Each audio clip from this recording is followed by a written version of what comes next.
ایک شہر میں ایک عجیب سا عرف تھا، عجیب سا اس کا ایک اصول تھا کہ ہر سال وہ اپنا ایک بادشاہ چنتے تھے، مگر اس کا طریقہ یہ تھا کہ جو پہلا دن سال کا ہوتا تھا، شہر کے دروازے میں جو سب سے پہلا بندہ داخل ہوتا تھا ارلی ان دا مارننگ، صبح صبح اس کو پکڑتے تھے اور اپنا بادشاہ بنا دیتے تھے۔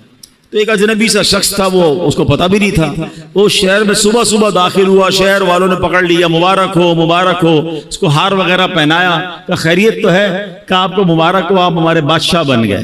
کیوں بادشاہ بن گیا؟ کہ ہمارا اصول ہے جو سال کے پہلے دن سب سے پہلے شہر میں داخل ہوتا ہے وہ بادشاہ۔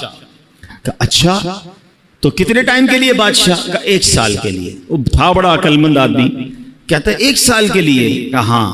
کہ پہلے جو مجھ سے پہلے بادشاہ تھے وہ سارے کہاں گئے؟ کہ وہ 1 سال حکومت کرتے ہیں، پھر ہم ان کو ایک جنگل میں جا کے پھینک کے آ جاتے ہیں، اور اس جنگل کے اندر وہ بھوکا پیاسا مر جاتا ہے، اگر بھوکا پیاسا نہیں مرتا تو سانپ بچھو کھا جاتے ہیں۔ اس نے کہا اچھا۔ اب اس نے بڑی عقل بندی کی، اس نے پہلے تو پورے شہر والوں کے کام بڑے اچھے کیے، ان کے مسائل حل کیے، اور پھر غیر محسوس انداز میں اس نے اس شہر سے اس جنگل تک کا روڈ بنوایا۔ اچھا روڈ بن گیا تو وہاں اس نے لوگوں کو بسانا شروع کیا، آہستہ آہستہ کھانے پینے کی دکانیں بھی وہاں لگا دی۔ اب جب سال پورا ہوا تو لوگوں کو کہا ٹھیک ہے بھائی میرا ٹائم پورا ہو گیا، مجھے بھی اسی جنگل میں چھوڑ کے آ جاؤ۔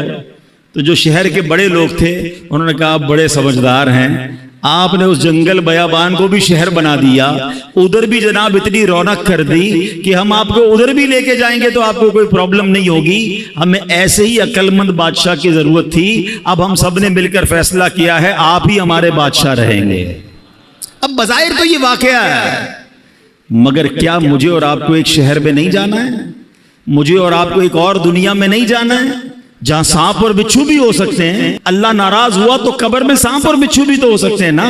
جہنم کی آگ اور جہنم کا عذاب کتنا خطرناک ہے، مگر ہم میں سے کون ہے جو اس جہان کو، آخرت کے معاملات کو آسان کرنے کے لیے یہاں سوچ رہا ہے کہ یار یہیں رہ کر میں آخرت بہتر کر لوں۔